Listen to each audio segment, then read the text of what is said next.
जय Shri Krishna.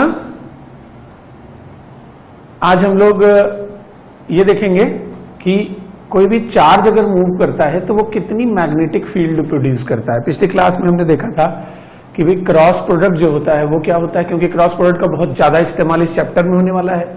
Cross product के इस्तेमाल मैंने आपको सिखाए थे और ये बताया था कि जो मैग्नेटिक फील्ड है वो क्या होती है, उसका यूनिट क्या होता है, वेक्टर है कि स्केलर है, कैसे आती है, मतलब कई सारी चीजें मैग्नेटिक फील्ड के बारे में बात करी थी हमने। अब हम लोग आज बात करेंगे कि अगर कहीं कोई चार्ज दुनिया में चल रहा है तो जो वो मैग्नेटिक फील्ड जो प्रोड्यूस करता है वो कितनी मैग्नेटिक फील्ड प्रोड्यूस करता है। इससे जुड़े हुए जो रूल्स हैं वो रूल्स मैं आपको सिखाने जा रहा हूं। जैसे मान लीजिए कि ये एक चार्ज है Q और ये चार्ज Q जो है वो वेलोसिटी वेक्टर v से ऐसे सीधे जा रहा है। ये चार्ज Q है और ये वेलोसिटी वेक्टर v से सीधे जा रहा है। तो एक्सपेरिमेंटली ये देखा गया है कि ये जो चार्ज है ये दुनिया भर में हर जगह मैग्नेटिक फील्ड प्रोड्यूस करता है। पूरी दुनिया में, संसार में, ब्रह्मांड में, हिंदुस्तान में, पाकिस्तान में, नाइजीरिया में, अमेरिका में, मून पे, सन पे, ये जो चार्ज है सारी दुनिया में हर जगह मैग्नेटिक फील्ड प्रोड्यूस कर रहा है।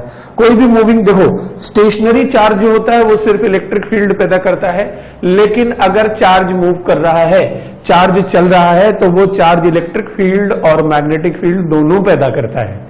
मूविंग चार्ज हमेशा मैग्नेटिक फील्ड पैदा करता है और ये दुनिया में हर जगह मैग्नेटिक फील्ड पैदा करता है। अब मान लो कि ये जो चार्ज Q है, ये चार्ज Q यहां पर इसकी वजह से मैग्नेटिक फील्ड B है और इस पॉइंट का चार्ज Q के रिस्पेक्ट में जो पोजीशन वेक्टर है वो मैंने वेक्टर R मान लिया और वेलोसिटी वेक्टर और पोजीशन वेक्टर के बीच का एंगल मैंने थीटा मान लिया। ठीक है, तो अब इसमें ये v तो एकदम क्लियर है, क्या है v, b, q, ये सारी चीजें क्या क्या है ये मैं समझा दे रहा हूं। v जो है वेलोसिटी ऑफ चार्ज है, चार्ज की वेलोसिटी हो गई, v is velocity of charge and r is vector, r is position vector, position vector. जैसे हमें मान लो P पॉइंट पर फील्ड निकालनी थी तो position vector of point P with respect to charge. Vector R जो है वो position vector of point P with respect to charge है और ये जो वेक्टर B है ये है magnetic field due to charge Q। समझिएगा, ये चार्ज Q जो जा रहा है ये चार्ज दुनिया भर में हर जगह मैग्नेटिक फील्ड पैदा करेगा और इस चार्ज Q की जो वेलोसिटी है वो v के बराबर है, ये एंगल थीटा है और ये r के बराबर है, इसका इस पॉइंट का पोजीशन वेक्टर r के बराबर है। तो ये चार्ज यहाँ पे, यहाँ पे, यहाँ पे, यहाँ पे, यहाँ पे, यहाँ पे, यहाँ पे, दुनिया भर में, पूरे दुनिया में हर जगह फील्ड पैदा कर रहा है। तो यहां पर जो फील्ड पैदा कर रहा है, जब लोगों ने इसका कैलकुलेशन किया, एक्सपेरिमेंटली जब इसको कैलकुलेट करके निकाला, ठीक है, तो ये पता चला कि ये जो मैग्नेटिक फील्ड होती है, ये जो भी मैग्नेटिक फील्ड है, ये मैग्नेटिक फील्ड प्रोपोर्शनल होती है स्पीड के।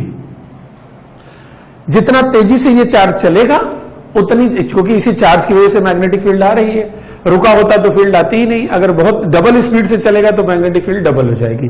तो ये जो चार्ज है इसकी स्पीड v के मैग्नेटिक फील्ड प्रोपोर्शनल होती है। उसके अलावा ये मैग्नेटिक फील्ड प्रोपोर्शनल होती है, यही मैग्नेटिक फील्ड प्रोपोर्शनल होती है साइन थीटा के। साइन थीटा अगर आया यहां पे तो साइन थीटा आने का मतलब ये रुझान दे रहा है क्रॉस प्रोडक्ट का। क्रॉस प्रोडक्ट के अंदर ही आता है साइन थीटा, मतलब अभी आपको क्रॉस प्रोडक्ट यहां पे मिलेगा, लेकिन जो इनिशियल जैसे रुझान आते हैं ना, तो रुझान में जैसे साइन थीटा के प्रोपोर्शनल ये बता रहा है कि कहीं ना कहीं क्रॉस प्रोडक्ट भी आने वाला है। तो ये जो मैग्नेटिक फील्ड आती है, जितना बड़ा थीटा होगा, मतलब साइन थीटा जितना बड़ा होगा मैग्नेटिक फील्ड उतनी ज्यादा होगी। ये भी देखा गया है कि ये जो मैग्नेटिक फील्ड आती है चार्ज की वैल्यू के भी प्रोपोर्शनल होती है। चार्ज 1 कूलम है तो मान लो फील्ड भी आई तो 2 कूलम कर दोगे तो 2b हो जाएगी, डबल हो जाएगी। उसके अलावा देखा गया है कि ये जो मैग्नेटिक फील्ड होती है 1/r² के भी प्रोपोर्शनल होती है। ठीक है, ये जो मैग्नेट, ये मूविंग चार्ज जो है जरा सा जो चार्ज आ रहा है ये दुनिया भर में मैग्नेटिक फील्ड पैदा करेगा, और ये जो मैग्नेटिक फील्ड पैदा करता है इस फील्ड की वैल्यू जो है स्पीड के प्रोपोर्शनल है, साइन थीटा के प्रोपोर्शनल है, क्यू के प्रोपोर्शनल है, 1/r² के प्रोपोर्शनल है।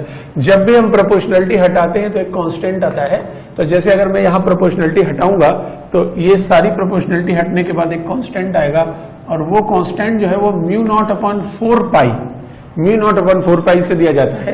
जैसे वहां पे 1/4π एप्सिलॉन नॉट आता था ना इलेक्ट्रोस्टैट्स में, वैसे यहां पर μ0/4π होगा, और ये आ जाएगा QV sin theta upon r²। ये मैग्नेटिक फील्ड की वैल्यू आ जाती है। जहां पर ये μ0/4π एक कांस्टेंट है, और इस μ0/4π की जो वैल्यू है, μ0/4π की वैल्यू जो यहां पर कांस्टेंट आया है, ये वैल्यू जो आती है μ0/4π की, ये आती है 10⁻⁻⁷। ये μ0/4π की वैल्यू आ जाती है।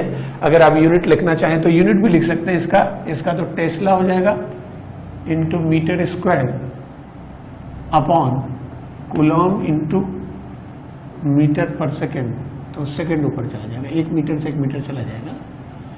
Tesla into metre into second upon coulomb, मतलब एसआई यूनिट में इसकी जो μ0/4π की वैल्यू होती है वो 10⁻⁷ होती है।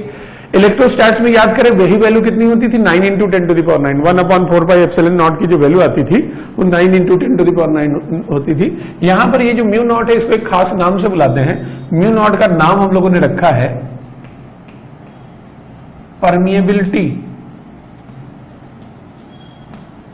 Permeability of free space.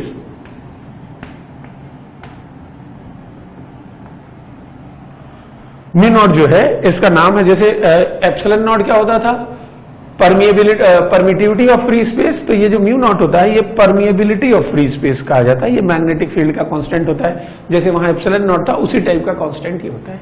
तो अगर कोई भी चार्ज किसी भी कहीं भी चलेगा, तो कोई भी चार्ज जब मूव करता है तो वो चार्ज दुनिया भर में मैग्नेटिक फील्ड पैदा करता है।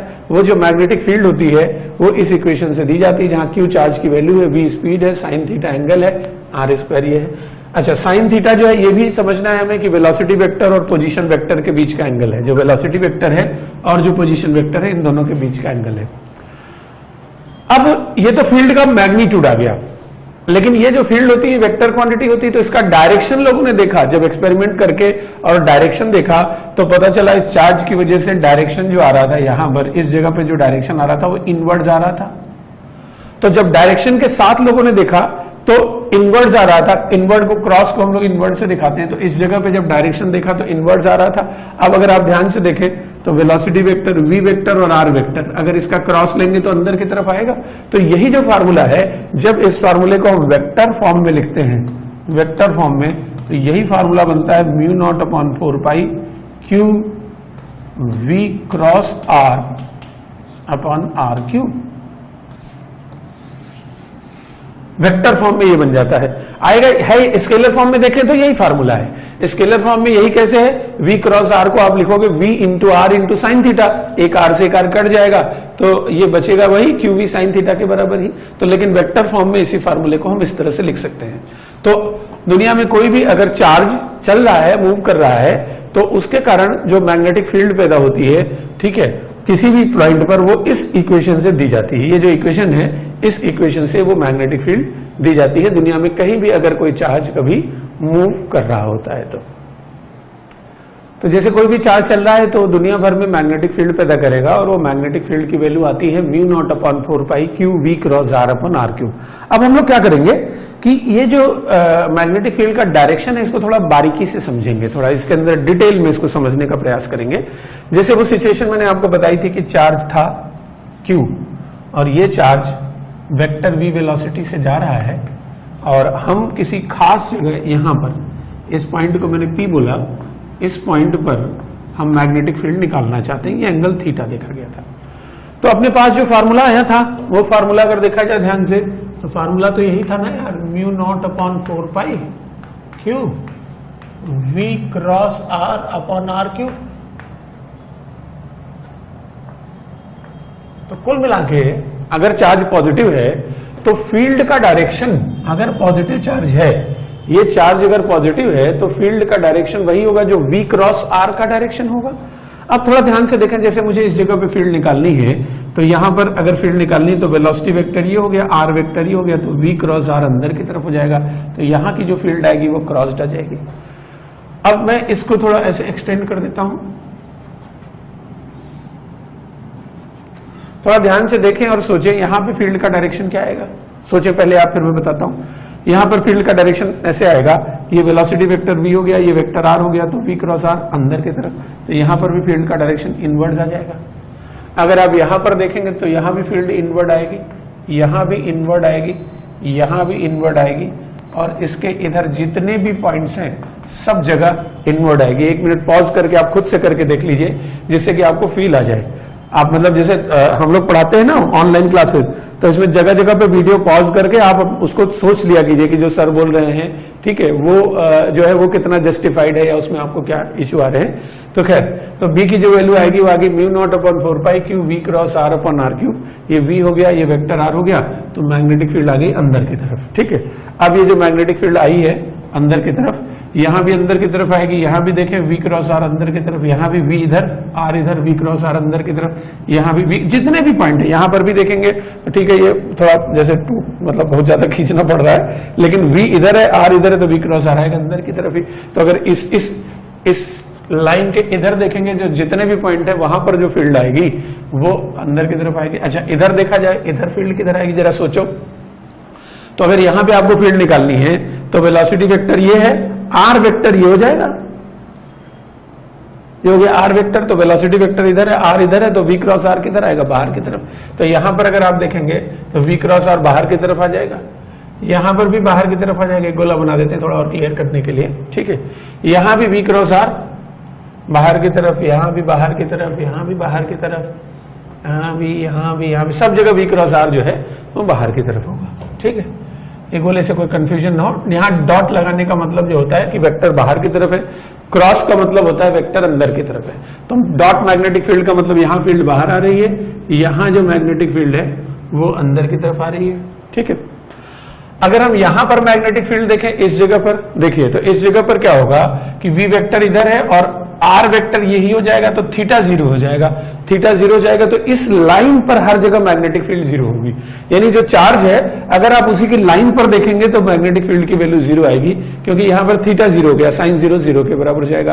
तो यहां पर मैग्नेटिक फील्ड क्रॉस्ड, यहां पे मैग्नेटिक फील्ड डॉट। अब जरा और ध्यान से देखिए, और अगर ध्यान से देखें, जैसे इस जगह स्पेस में मान लो यहां पर एक पॉइंट मैंने ले लिया और मैं आपसे कहता हूं यहां फील्ड बताओ, तो अगर यहां आपसे फील्ड पूछ रहा है कोई, ठीक है, इस जगह पे फील्ड पूछ रहा है मान लीजिए यहां पे, तो v वेक्टर ये हो गया, r ये हो गया, तो v क्रॉस r इधर आ जाएगा। तो अगर आप इस जगह पर स्पेस में देखेंगे तो मैग्नेटिक फील्ड अंदर की तरफ आएगी। तो वास्तव में क्या होगा, वास्तव में क्या होगा, ये जो फील्ड लाइनें होंगी, जो मैग्नेटिक फील्ड लाइनें होंगी, यहां से अंदर जाएंगी, बोर्ड के पीछे से घूम के यहां से बाहर निकलेंगी और ऐसे करके ये अंदर जाएंगी।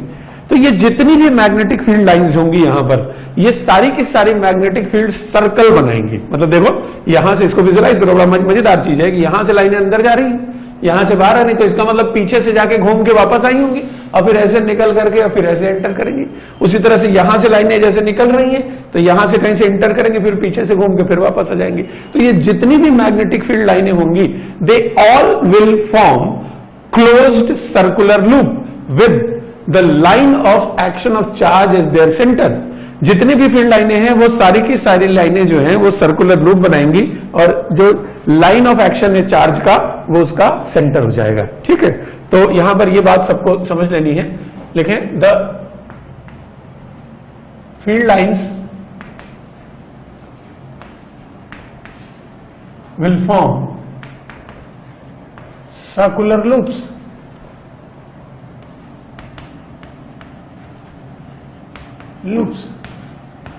field lines will form circular loops such that the line of velocity of charge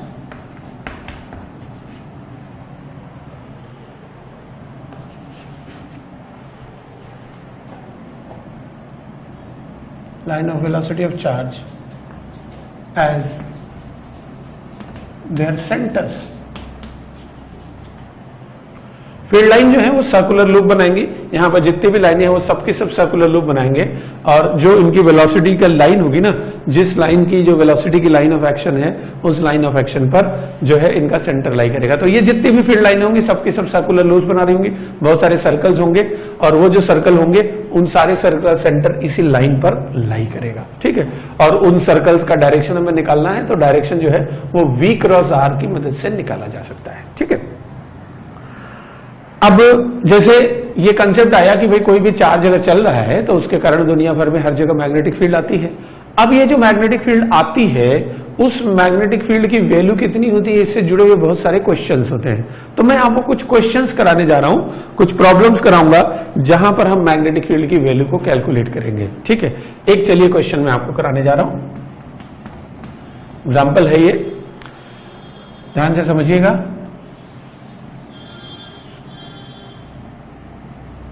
ये डिस्टेंस r के बराबर है, सर्कल का सेंटर r है, एक चार्ज q है जो कि v स्पीड से मूव कर रहा है, सर्कल का सेंटर r है, चार्ज q जो है उस सर्कल में v स्पीड से मूव कर रहा है, ठीक है। तो इसके अंदर वही है, charge q performs circular motion,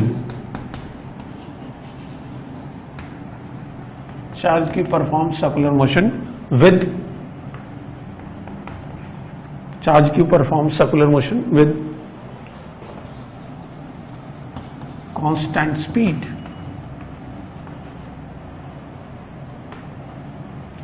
find magnetic field at centre. ये चार्ज Q जो है v स्पीड से सर्कुलर मोशन परफॉर्म कर रहा है, तो आपको सेंटर पर मैग्नेटिक फील्ड की वैल्यू निकालनी है। Charge Q perform circular motion with constant speed, find the magnetic field at the centre. तो हम अगर इसके सेंटर पर मैग्नेटिक फील्ड निकालना चाहते हैं तो हम यही वाला फॉर्मूला लगाएंगे, म्यू नॉट अपॉन 4 पाई Q V cross R upon R cube.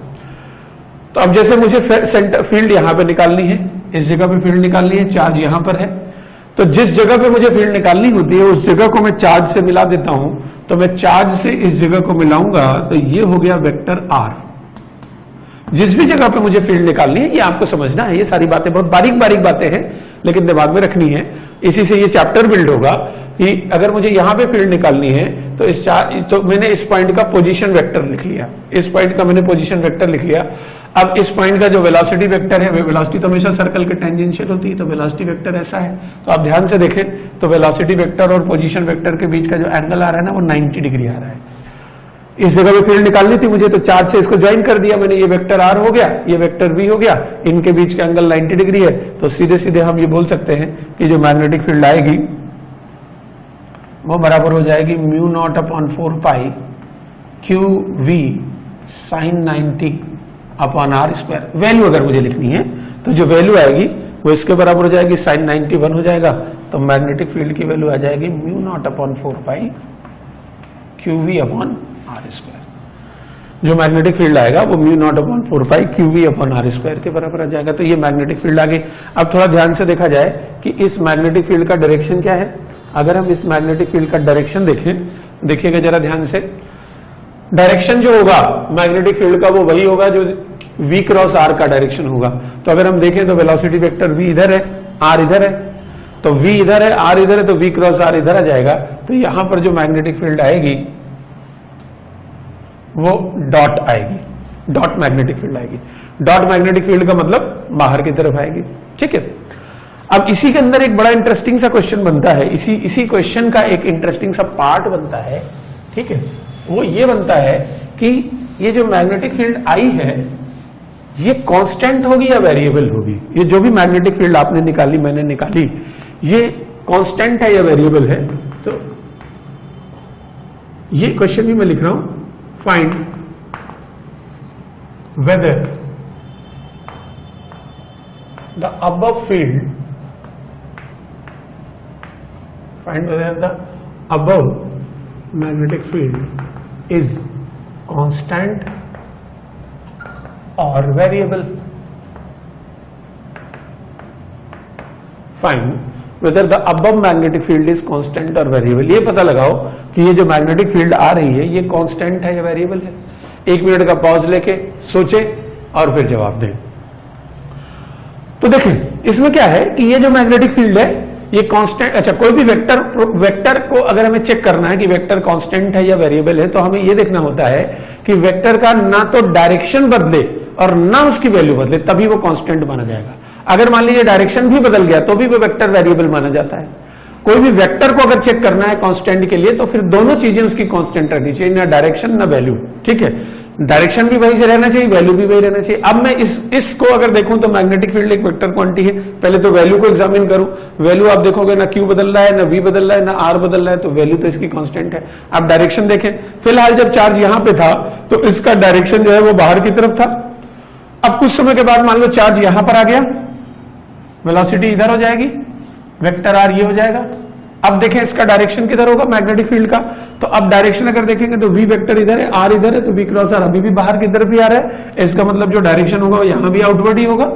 उसी तरह से यहां पर देखें ये वेक्टर वी है, ये वेक्टर आर है, तो वी क्रॉस आर अभी भी बाहर की तरफ आ रहा है। तो चार्ज कहीं भी हो हर जगह वी क्रॉस आर जो है वो बाहर की तरफ आ रहा है। तो इसका मतलब जो ये मैग्नेटिक फील्ड है वो वैल्यू और डायरेक्शन दोनों में कांस्टेंट है। डायरेक्शन हमेशा इसका आउटवर्ड आ रहा है और वैल्यू हमेशा इसकी कांस्टेंट है। तो ये जो मैग्नेटिक फील्ड है वो कांस्टेंट हो जाएगी। ठीक है, तो लिख सकते हैं मैग्नेटिक फील्ड इज कांस्टेंट। जब भी हम किसी वेक्टर को चेक करते हैं, जब भी किसी वेक्टर को चेक करते हैं तो वेक्टर का ना तो दिशा बदलनी चाहिए ना उसका मैग्नीट्यूड बदलना चाहिए। तो इस पर्टिकुलर सिचुएशन में जो मैग्नेटिक फील्ड है वो कांस्टेंट है। कांस्टेंट क्यों है? क्योंकि वैल्यू आप देखें वो तो कांस्टेंट है ही, पिछले पार्ट में हमने बताया था।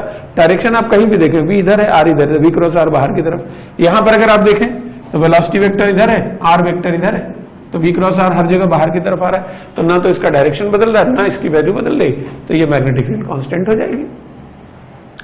एक बड़ा इंटरेस्टिंग सा क्वेश्चन आता है वही चार्ज की वेलोसिटी से जुड़ा हुआ, कि कोई चार्ज है जो सर्कल में घूम रहा है और सर्कल का रेडियस आर है। थोड़ा फिजिकली आप इसको विजुअलाइज करेंगे 3 डायमेंशन में, तो ये कैसे ऐसे घूम रहा है, मान लो ऐसे चार्ज घूम रहा है और जो एक्सिस है वो इस तरह से जा रही है। या आप अगर बोर्ड के प्लेन में समझे तो मान लें कि ये आधा जो ये सॉलिड लाइन है ना, ये आधा बोर्ड के बाहर है और आधा जो डैश डैश वाली लाइन है बोर्ड के अंदर है। ऐसे समझो, ऐसे यहां से बोर्ड गया है, आधा चार्ज जो है हवा में आ रहा है बोर्ड के बाहर और आधा बोर्ड के अंदर से जा रहा है, यानी बोर्ड सर्कल के बीचों बीच से जा रहा है। यहां से यहां तक चार्ज ऐसे जा रहा होगा।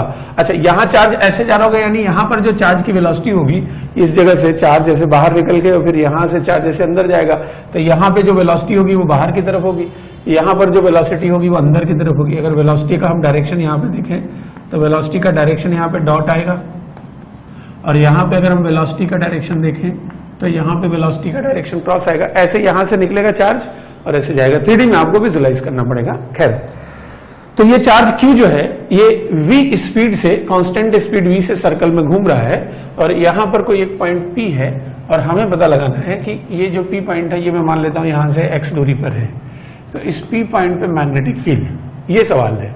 ये चार्ज Q जो है r रेडियस के सर्कल में v वेलोसिटी से चल रहा है, तो पॉइंट P पर हमें मैग्नेटिक फील्ड निकालनी है। तो वही है find magnetic field eight point P। Point P पर मैग्नेटिक फील्ड निकालनी है। ठीक है, 2 मिनट का पॉज लेंगे, आप पूरा अच्छे से सॉल्व करेंगे, मैग्नेटिक फील्ड की वैल्यू निकालेंगे, फिर मेरा सोल्यूशन देखेंगे। मैं तो खैर सॉल्व कर रहा हूं। तो अगर P पॉइंट पे मुझे मैग्नेटिक फील्ड निकालनी है तो जैसे जो मैग्नेटिक फील्ड का अपने पास फार्मूला आता है, अभी तो वैल्यू ही पूछी है इन्होंने, डायरेक्शन तो पूछा नहीं, तो फार्मूला आता है μ0/4 पाई QV sin θ/r²। ये फार्मूला आता है मैग्नेटिक फील्ड का, μ0/4 पाई QV sin θ/r²। थोड़ा ध्यान से देखें, जैसे मान लो चार्ज अब यहां पर है, इस जगह पर है, तो जो वेलोसिटी वेक्टर होगा वैसे होगा, और P पे मैग्नेटिक फील्ड निकालनी है तो पोजीशन वेक्टर कुछ ऐसे हो जाएगा। जब चार्ज यहां पर है, इस जगह पर जब चार्ज है, यहां पर देखने से थोड़ा आप आसानी से विजुलाइज कर सकते हो, जब यहां पे चार्ज है तो वेलोसिटी वेक्टर तो बाहर की तरफ होगा, पोजीशन वेक्टर अंदर की तरफ होगा, और ये वाला एंगल जो है ये 90 डिग्री हो जाएगा। ये हो गया वेलोसिटी वेक्टर, ये हो गया पोजीशन वेक्टर, और ये जो एंगल आ रहा है ये 90 डिग्री के बराबर हो जाएगा। तो अब अगर देखेंगे तो वेलोसिटी वेक्टर और जैसे वेलोसिटी वेक्टर ऐसे बाहर की तरफ हो गया बोर्ड के प्लेन के परपेंडिकुलर, और ये पोजीशन वेक्टर बोर्ड के प्लेन में है, तो इनके बीच का एंगल 90 डिग्री आएगा। तो अब ये सॉल्व करने पर थीटा 90 हो गया, तो ये हो जाएगा μ0/4π Q इंटू वी। अच्छा, R जो है वो यहां से यहां तक की दूरी है, तो यहां से यहां तक की दूरी अगर ध्यान से देखेंगे तो ये वाला x था, ये कैपिटल R था, तो ये वाली दूरी हो जाएगी x² प्लस R², ये आ जाएगी। तो मैग्नेटिक फील्ड की जो वैल्यू आई वो μ0/4π QV/x² प्लस R²। अच्छा, यहां भी हम चेक कर सकते हैं कि ये मैग्नेटिक फील्ड की देखो वैल्यू तो कांस्टेंट है इसकी, न Q बदल रहा है, न V, न X, न R, ये सब तो कांस्टेंट है, तो वैल्यू तो इसकी कांस्टेंट है, लेकिन हम ये चेक कर सकते हैं कि डायरेक्शन जो है ये यहां पर बदल रहा है कि नहीं है। तो अगर हम ये पता लगाना चाहें कि मैग्नेटिक फील्ड कांस्टेंट है, वेरिएबल है, तो हमें डायरेक्शन देखना पड़ेगा। डायरेक्शन के लिए देखें हम लोग कैसे समझेंगे, जैसे यहां ये देखिए इधर था वेलोसिटी वेक्टर, इधर पोजीशन वेक्टर, तो V वेक्टर इधर है, R वेक्टर इधर, तो V क्रॉस R इधर आएगा। तो यानी जब चार्ज यहां पर है उसकी वजह से मैग्नेटिक फील्ड ऐसे आएगी। अभी वही चार्ज यहां पे पहुंच गया मान लीजिए, तो वेक्टर V ये हो जाएगा, और यह फील्ड मुझे यहां निकालनी है, तो वेक्टर R ये हो गया, तो वेक्टर V ये हो गया, वेक्टर R ये हो गया, तो अब मैग्नेटिक फील्ड इधर आ जाएगी। तो जब चार्ज यहां पर है तो मैग्नेटिक फील्ड का डायरेक्शन इधर होगा, जब चार्ज यहां पर है तो मैग्नेटिक फील्ड का डायरेक्शन इधर होगा, यानी मैग्नेटिक फील्ड का डायरेक्शन बदल रहा है। तो डायरेक्शन बदल रहा है, मैग्नीट्यूड कांस्टेंट है, लेकिन यहां पर जैसे चार्ज जब यहां पे था तो फील्ड का डायरेक्शन कुछ और था, यहां पे था तो कुछ और था, यहां पर होगा तो कुछ और होगा। तो यहां पर जो मैग्नेटिक फील्ड है उसका मैग्नीट्यूड तो कांस्टेंट है, लेकिन डायरेक्शन बदल रहा है। ठीक है, तो अगर मैग्नीट्यूड कांस्टेंट है और डायरेक्शन बदल रहा है तो हम इसको वेरिएबल बोलेंगे या कांस्टेंट बोलेंगे? वेरिएबल बोलेंगे, क्योंकि इसका डायरेक्शन बदल रहा है। तो ये जो मैग्नेटिक फील्ड है इसका डायरेक्शन बदल रहा है, इसलिए हम ऐसा कह सकते हैं कि मैग्नेटिक फील्ड इज वेरिएबल। ठीक है, तो मैं इसको थोड़ा और क्लियरली लिख देता हूं, मैग्नीट्यूड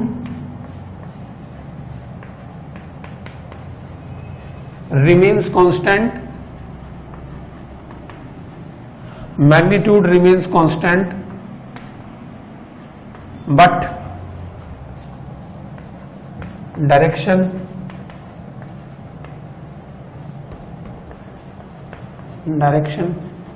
वेरीज। तो ये जो मैग्नेटिक फील्ड है इसका मैग्नीट्यूड तो कांस्टेंट है, लेकिन इसका डायरेक्शन बदल रहा होता है। तो इसलिए हम कहेंगे, अगर आपसे कोई पूछे कि ये वेरिएबल थी फील्ड या कांस्टेंट थी, तो हम ऐसा कहेंगे कि ये जो फील्ड थी ये वेरिएबल थी, क्योंकि इसका मैग्नीट्यूड बदल रहा था। ठीक है, तो अगर कोई एक सिंगल चार्ज है, कोई भी एक सिंगल चार्ज है और वो सिंगल चार्ज मूव कर रहा है, तो उसके कारण जो दुनिया भर में मैग्नेटिक फील्ड पैदा होती है, उस मैग्नेटिक फील्ड को हम लोगों ने देखा कि कितनी आती है। अब जो ये फार्मूला है इस पर हम थोड़ा सा और विचार करेंगे। जैसे ये फार्मूला था μ0/4π Q V क्रॉस R/R3। अब जब फार्मूला आया तो इस फार्मूले के बारे में एक बात ये देखी जाए कि ये जो मैग्नेटिक फील्ड का फार्मूला आया है, क्या ये रेफरेंस फ्रेम पे डिपेंड करेगा? क्या ये इस बात पे डिपेंड करेगा कि देखने वाला कौन है? ये जो फार्मूला आपके सामने, ये फार्मूला आपके सामने आ गया है, ये फार्मूले में जो बी की वैल्यू है क्या इस बात पे डिपेंड करेगी कि देखने वाला कौन है? जैसे आप इसको समझिए कि मान लीजिए मैं ट्रेन में बैठ के जा रहा हूं, मेरे सामने जो भाई साहब बैठे हुए हैं उनकी वेलोसिटी मेरे रिलेटिव तो 0 है, लेकिन अगर प्लेटफॉर्म से देखा जाए तो उनके पास वेलोसिटी है। तो वेलोसिटी तो फ्रेम पे डिपेंड करती है, वेलोसिटी इस बात पे डिपेंड करती है कि देखने वाला कौन है। कई बार आप फ्लाइट के अंदर जाते हैं, फ्लाइट जा रही होती है 600 किलोमीटर पर आवर की स्पीड से, और आपको बिल्कुल पता ही नहीं चलता, आपको लगता है कि जमीन पे बैठे हुए हैं, क्योंकि फ्लाइट के रिलेटिव आप रुके हुए हैं। तो कहने का मेरा मतलब यह है कि रिलेटिव मोशन जो है उसमें अगर आप फ्रेम बदल देते हैं तो वेलोसिटी बदल जाती है, और अगर वेलोसिटी आप अलग अलग फ्रेम से देखेंगे तो वेलोसिटी बदल जाएगी, वेलोसिटी बदल जाएगी तो मैग्नेटिक फील्ड की वैल्यू भी बदल जाएगी। तो मूविंग चार्ज के कारण, सिंगल चार्ज के कारण जो मैग्नेटिक फील्ड होती है, this field depends upon the frame of reference used. ये जो मैग्नेटिक फील्ड की वैल्यू है ये फ्रेम ऑफ रेफरेंस के ऊपर डिपेंड करेगी। तो मैं यहां पर इस बात को नोट भी कर रहा हूं, magnetic field due to a point charge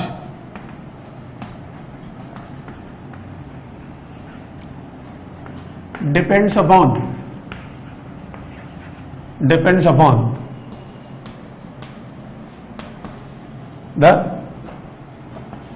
frame of reference used.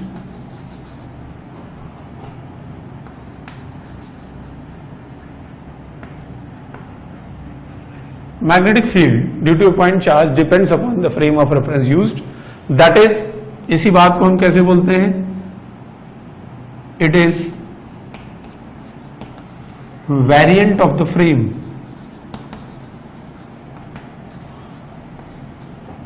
Variant of the frame. Physical quantities हम लोग दो तरह की बोलते हैं, कुछ ऐसी होती हैं जो फ्रेम पे डिपेंड करती हैं, कुछ होती है जो फ्रेम पे डिपेंड नहीं करती। जैसे फोर्स हो गया, फ्रेम इंडिपेंडेंट है, फ्रेम पे डिपेंड नहीं करने वाला। न्यूटोनियन मैकेनिक्स की बात कर रहा हूं, थ्योरी ऑफ रिलेटिविटी के हिसाब से बात नहीं कर रहा हूं मैं।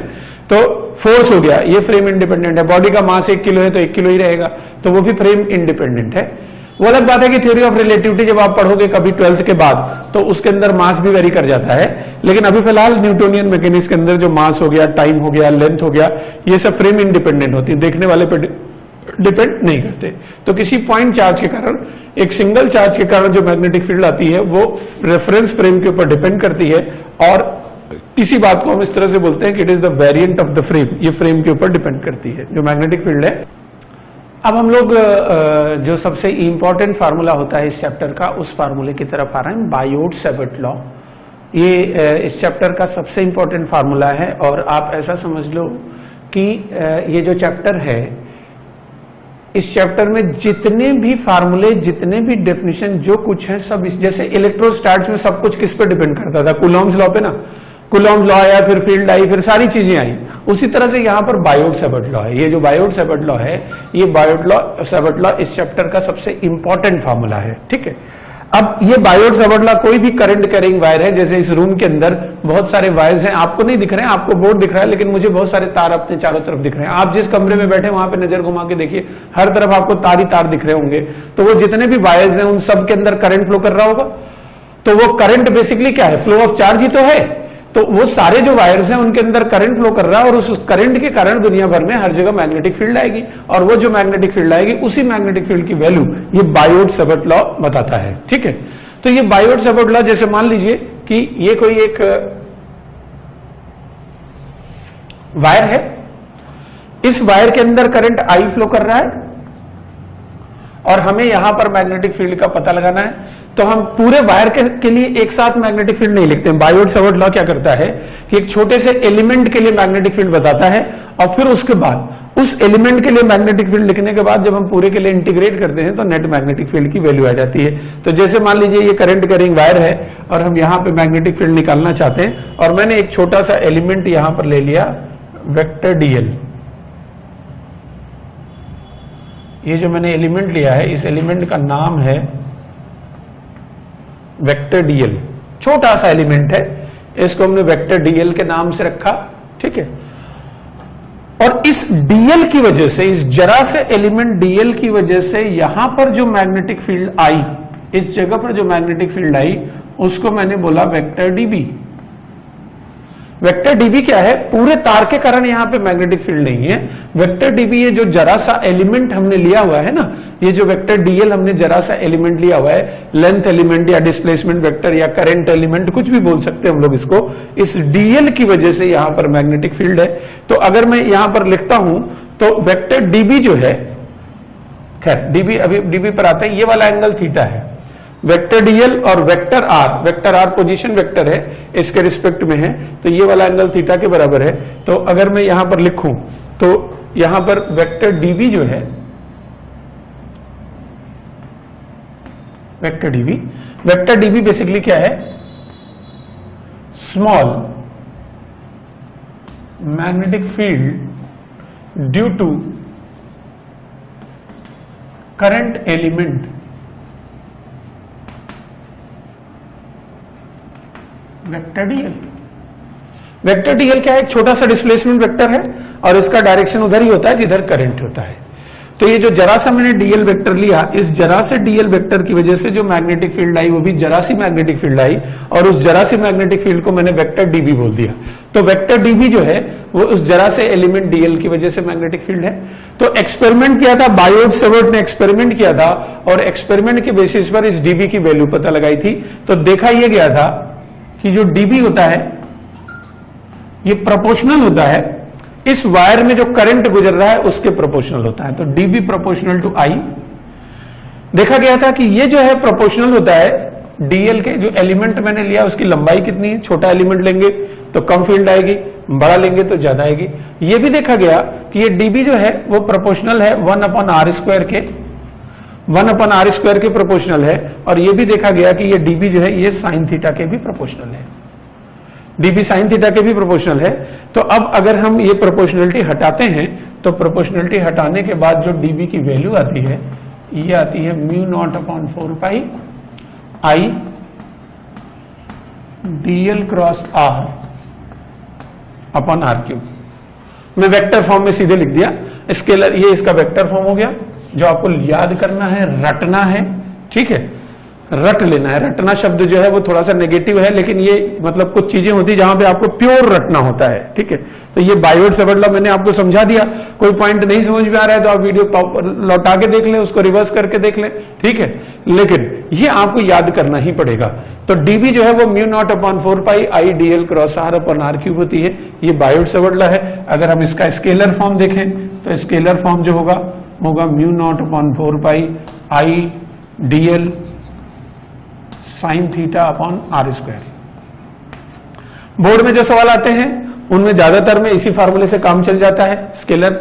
लेकिन जो कॉम्पिटिटिव एग्जाम्स में जैसे आईटी वगैरह के एग्जाम में जो सवाल आते हैं उनमें आपको वेक्टर फार्मूले को समझना होगा, क्योंकि अच्छे सवालों में ये डायरेक्शन में ही फंसाते हैं, आपको वैल्यू में नहीं फंसा पाएंगे। ये फार्मूले की मैं इतनी प्रैक्टिस कराऊंगा आपको, ठीक है। इतने सवाल हम लोग करा देते हैं कि फार्मूला में सब याद हो जाते हैं बच्चे 2 बार 4 बार। जो सिंसियर बच्चा है जो सवाल करेगा, जो करेगा ही नहीं उसके लिए तो अपन कुछ नहीं कर सकते।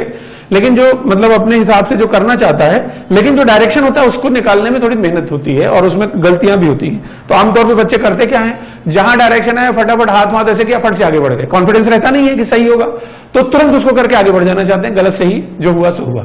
जबकि डायरेक्शन का जो सवाल है उसमें एकदम से रुक जाओ, ठहर जाओ, ठंडे दिमाग से पेन 1 मिनट के लिए रख दो और अच्छे से सोचो कि भाई ये इधर जा रहा है, ये इधर जा रहा है, ये अंगूठा इधर जाएगा, उंगलियां इधर जाएंगी, तो डायरेक्शन हो जाएगा और सवाल डायरेक्शन के अच्छे बनते हैं। तो खैर जो बायोट-सेवर्ट लॉ है वो ये कहता है कि जो मैग्नेटिक फील्ड है वो μ0/4π I dl cross r upon r³ से दी जाती है। और ये जो मैग्नेटिक फील्ड है इसका डायरेक्शन किधर आएगा, डायरेक्शन वही होगा जो dl क्रॉस r का होगा। जैसे यहां देखिए ये dl है, ये r है, dl क्रॉस r का डायरेक्शन अंदर आ गया। यहां पर मैं देखना चाहूं, इस जगह पे अगर देखना चाहूं, मान लो तो ये dl हो गया, ये r हो गया, तो फील्ड बाहर की तरफ हो जाएगी। तो इस जरा से एलिमेंट की वजह से ये मैग्नेटिक फील्ड आ गई। अब सवाल ये पता होता है कि नहीं, कोई कहने मुझे पूरे एलिमेंट की बताओ, तो पूरे के लिए तो फिर आपको डीएल और आर के हर टुकड़े के लिए डीएल और आर के बीच का एंगल निकाल के सॉल्व करके इंटीग्रेट करना पड़ेगा। कैसे इंटीग्रेट करेंगे, क्या करेंगे, ये सब मैं सिखाऊंगा, ये मेरा काम है, ठीक है। बाकी अभी जो बता रहे हैं उस चीज को ध्यान से आप लोग देखते रहिए, ठीक है। तो ये बायोट-सेवर्ट लॉ हो गया। ये मैग्नेटिक फील्ड जो है करंट कैरिंग वायर की वजह से ये मैग्नेटिक फील्ड आती है। ये मैग्नेटिक फील्ड करंट के प्रोपोर्शनल है, डीएल के प्रोपोर्शनल है, आर के प्रोपोर्शनल है, थीटा साइन थीटा के प्रोपोर्शनल है, और सॉरी 1/r² के प्रोपोर्शनल है, साइन थीटा के प्रोपोर्शनल है। तो ये डीबी की ये वैल्यू यहां से आ जाती है। तो इस तरह से हम लोग मैग्नेटिक फील्ड निकाल सकते हैं।